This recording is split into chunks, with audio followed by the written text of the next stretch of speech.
Teal Swan, the personal transformational revolutionary luminary catalyst, has some bold things to say about truth. In fact, she put a video out recently about internalizing and owning your own personal truth. Well, in this video, I'm going to look at her version of truth and apply some skeptical thought to it. Let's talk about this.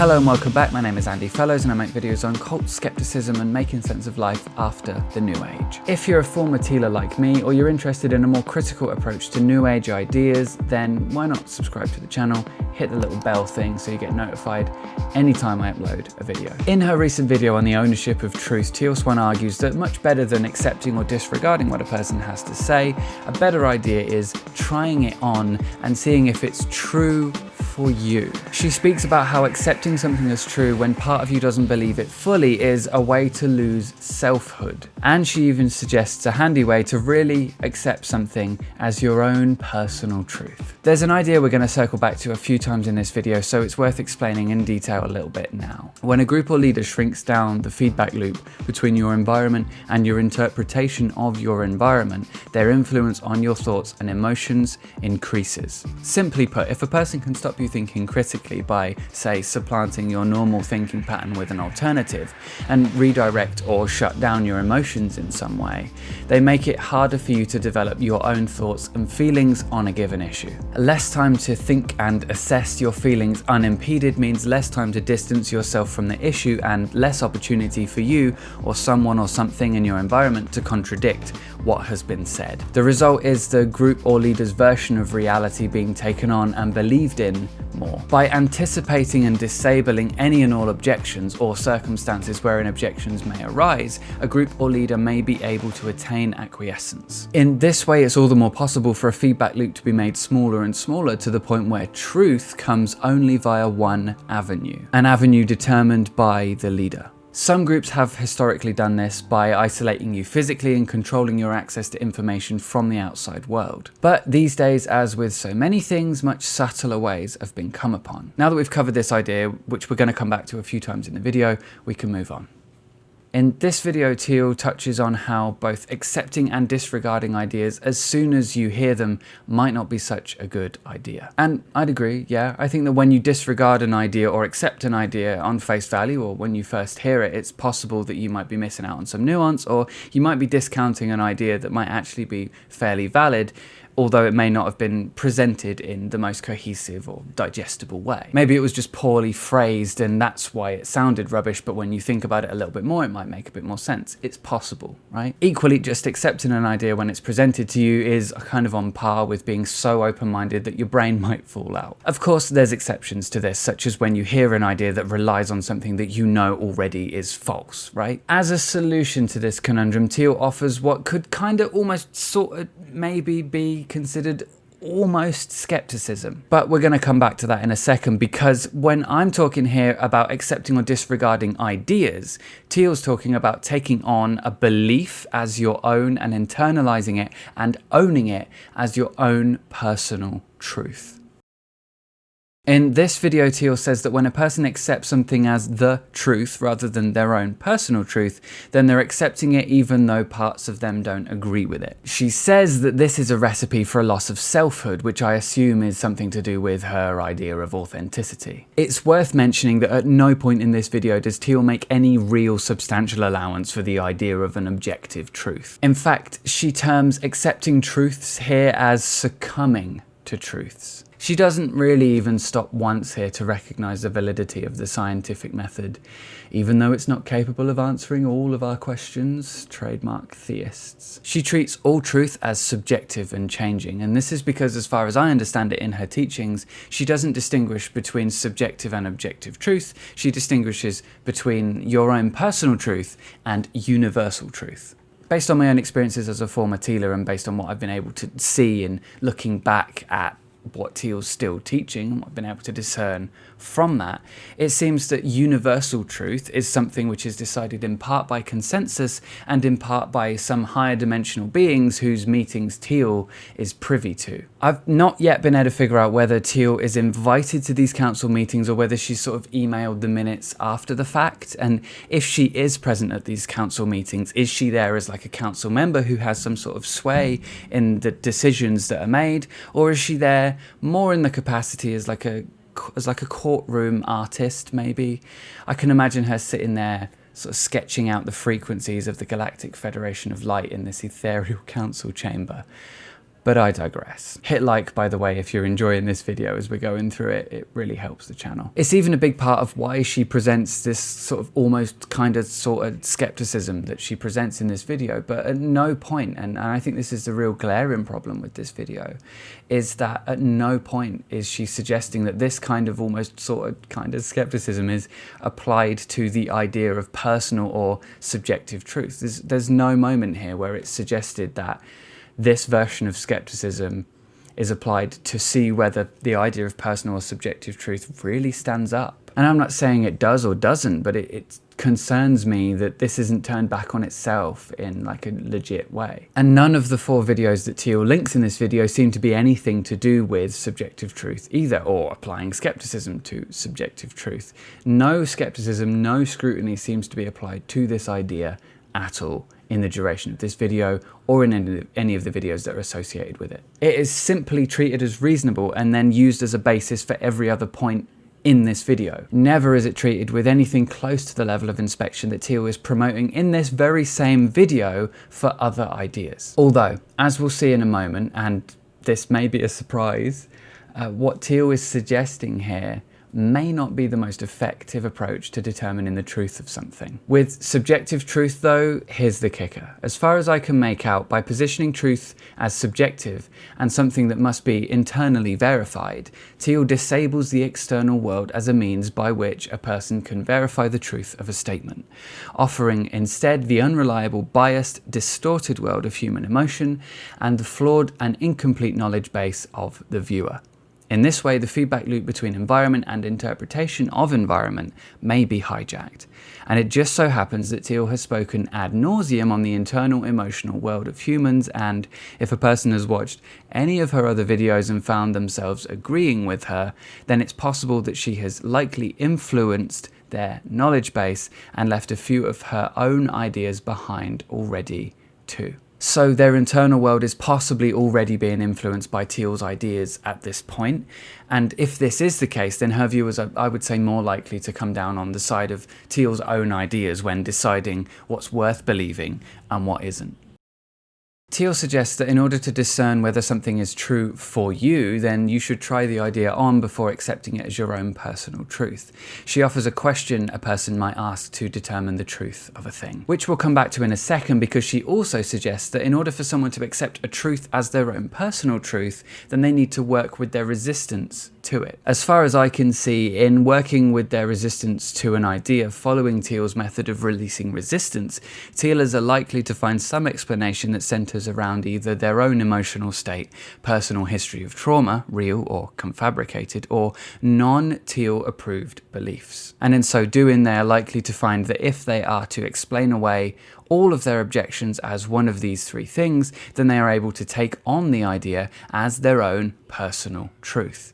And we'll circle back to resistance shortly. All of this is to occur alongside a suggestion that Teal makes. She says this in reference to trusting an authority on a given subject. To not respect their knowledge enough to really ask how might this be true and try it on for size is superbly unaware. On face value, that's kind of true when you can verify that they're really an expert on the thing that they're saying they're an expert on. But here she's drawing a subtle comparison between her own teaching on, I guess, spirituality and psychology and the teaching of a tennis tutor, which is a telling comparison that we'll come back to in a moment because wow. But effectively what she's saying is that when you're trying to determine whether something is true or not, a good question to ask might be, how might this be true? I can hear you screaming in horror already. Teal also says later in the video, people who expect you to simply accept what they are telling you, no matter how it lands with you, can be very dangerous people. Yeah, I agree. I fully agree. But let's look at the context here. I just think that asking yourself, how might this thing be true, when the thing that you're looking at is something that you're considering taking on as part of your framework for interfacing with reality, as a part of your framework for living life. I don't think that is necessarily that much better than just accepting something as true. It might be a step up, but it's not much better.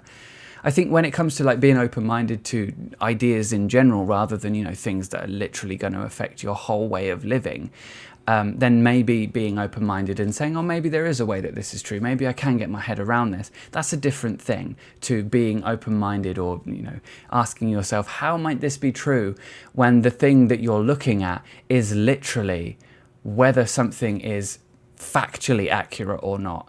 And I know here, this is not about what the facts are. We've long since stepped away from factual reality and we're looking at subjective reality, but I just don't think this is a very good way of going about it, personally. Equally, explaining away objections with some convoluted story about your own resistance isn't really much better either. Making the reason that you don't agree with what a person is saying some problem with you, rather than the validity or the verifiable truth of what a person is saying, I just can't get on board with that. And while we're on people who don't like to be disagreed with, let's talk about Teal setting herself apart here from people who would expect you to simply accept what they're saying, while simultaneously offering a subpar framework for determining the truth of what anybody, herself included, might be saying. And then, would you believe, she goes on to say, when people say he or she is brainwashed, it is usually because they feel that someone has not owned something as their personal truth. It is instead simply repeating someone else's concepts and saying that it is their own, despite internal resistance that everyone else can clearly feel. Maybe flying too close to the sun there. Also, why he or she? Why can't we just say they or a person? Is it really that hard? He or she. Anyway, I can't help but feel like this means if you don't want to look brainwashed, then try really, really hard to make sure that you believe what I'm telling you, resolve all your resistance to it, take it on fully, and own it as your own personal truth. So, first of all, I try to avoid using the term brainwashed because I feel like the derogatory societal connotations associated with it are less than helpful.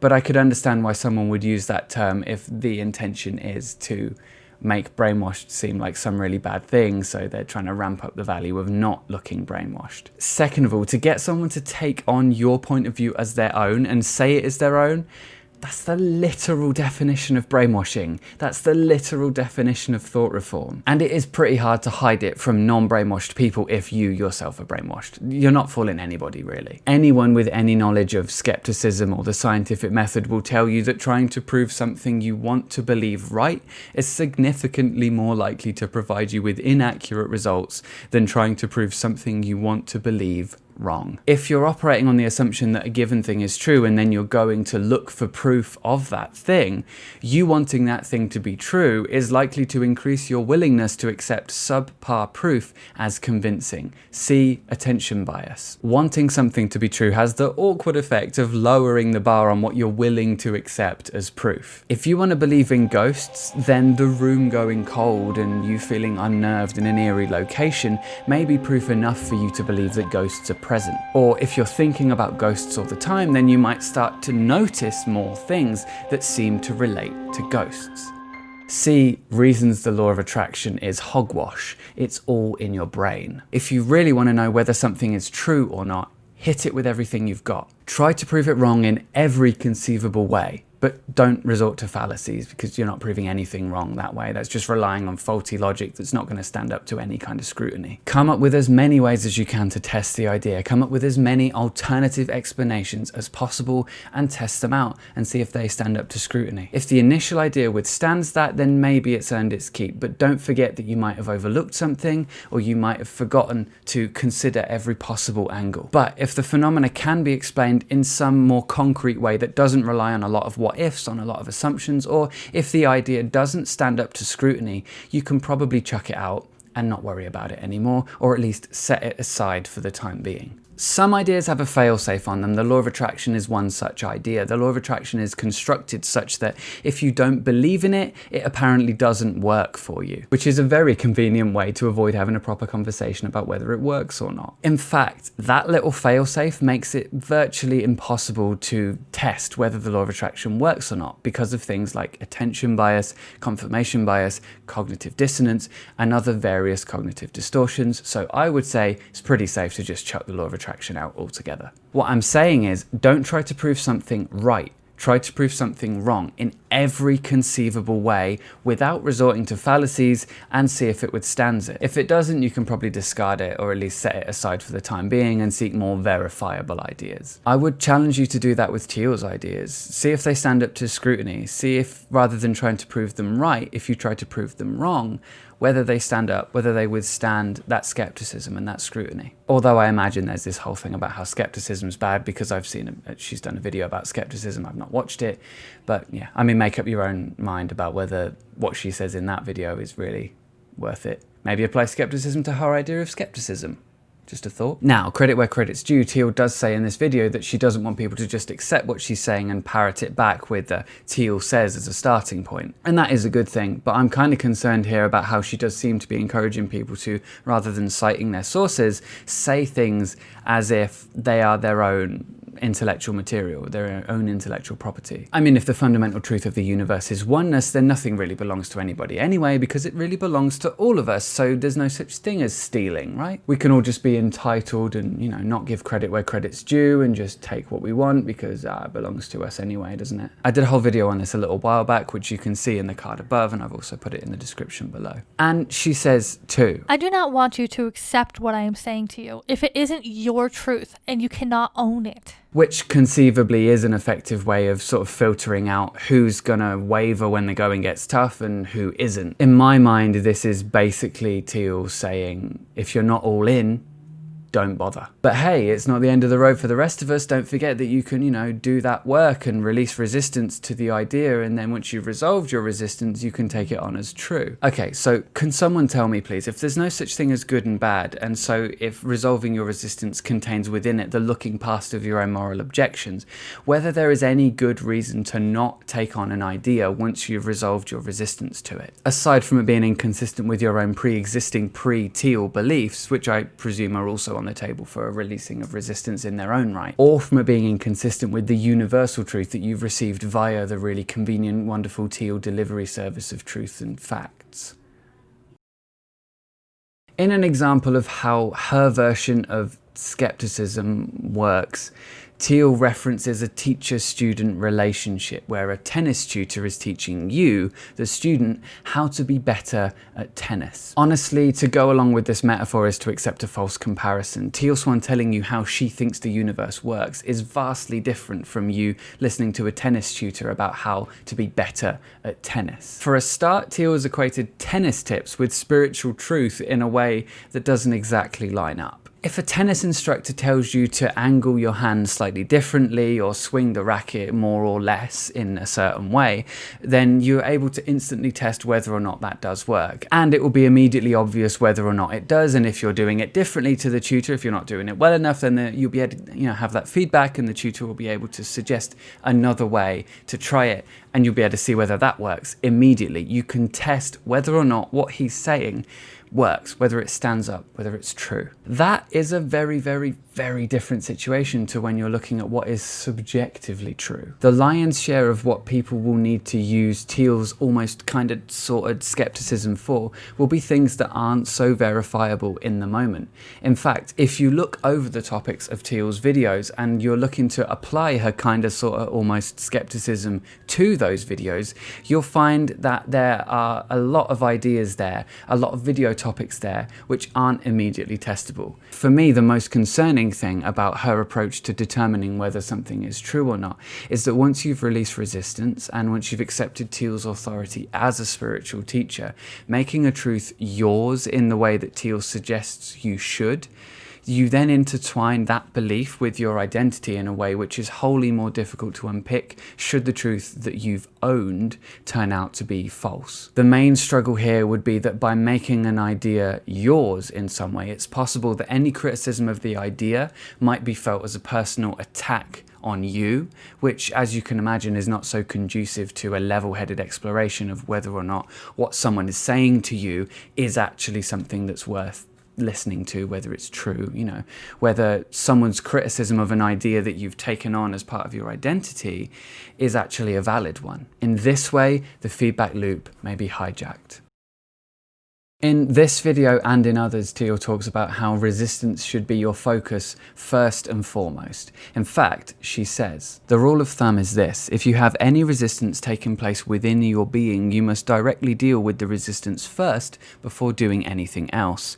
No action should be taken from a place of resistance. When you feel yourself putting the brakes on, or when you feel yourself not being able to feel fully on board with something, you need to seek and find and understand and resolve your resistance. You have to be honest enough with yourself to admit to it, regardless of whether you feel shame or not. The trouble with Teal's approach here is that it assumes that the reason that a person has a problem with something or is upset by something is that they are in resistance to some part of it. It's the assumption that you disagreeing with or disliking or feeling outraged by something is the problem and not the thing itself. And okay, so maybe that's true sometimes, but not every time. In my experience, this seeks to hunt down the cause of the resistance in the portion of the individual's beliefs which don't yet align with Teal's map of reality. In so doing, it overlooks the countless valid reasons that a person might dislike, disagree with, or feel outraged by the thing, and seeks to explain it in terms of the resistance is a symptom of the problem, whatever is causing that resistance needs to be removed. So by turning resistance and the secret underlying cause into the enemy and saying that the true problem is not that a given thing is unacceptable,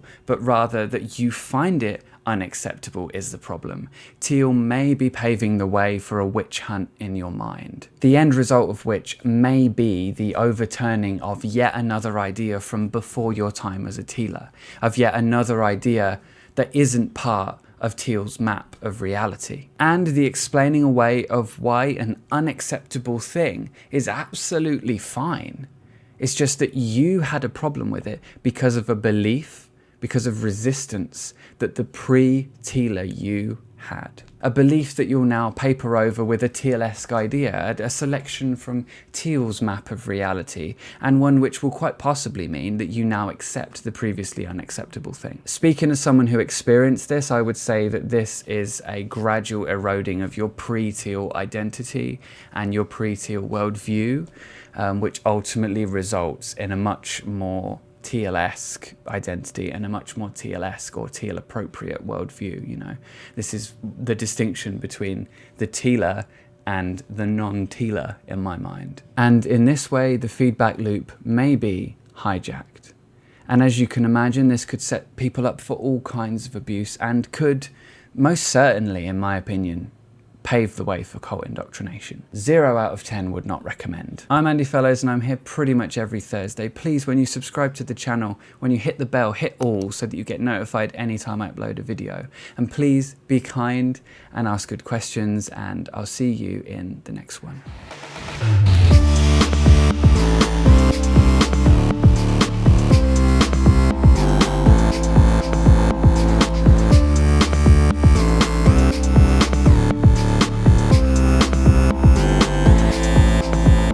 Teal Swan, the personal revolutionary, transformational revolutionary, catalyst, luminary.